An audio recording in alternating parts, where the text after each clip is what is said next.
the tutorial, uh, the formula on Microsoft Excel, how to count the percent as a daily workings on the office or school or another institutions. On this opportunity, I would like to explain how to use the formula on Microsoft Excel about accounting the presence on daily working. Okay, at office or school or institution or another institutions.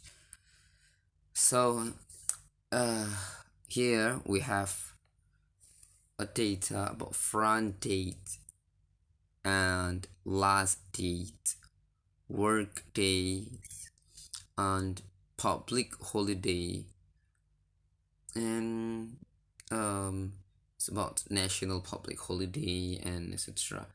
Or Sunday, we can type here as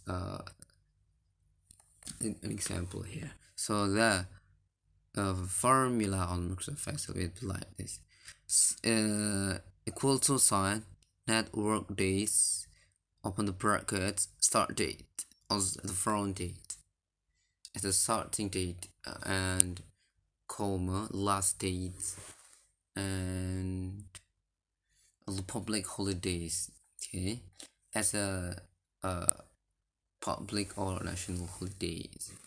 And I do not forget to press F4, so the formula will not be changed.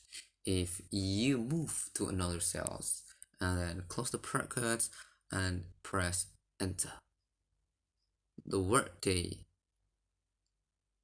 between the 31st January 2021 until 28 February 21 will be they are 19th, and the front date from 16 February until 28 there are 9 work days, and it's public holiday.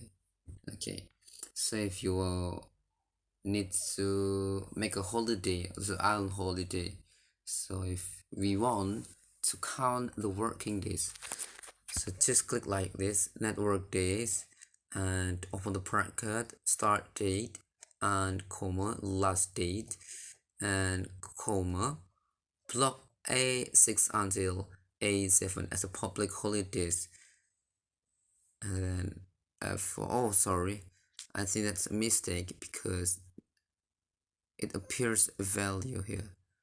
I think that's a mistake here. Okay, start date. Oh, sorry. It should be A2 as the start date, not A1. Okay. Okay, it's start date. Okay, from A2, not A1. Okay, and then drag down, and okay, that's enough tutorial. Hopefully this might be useful. Bye bye. See you soon.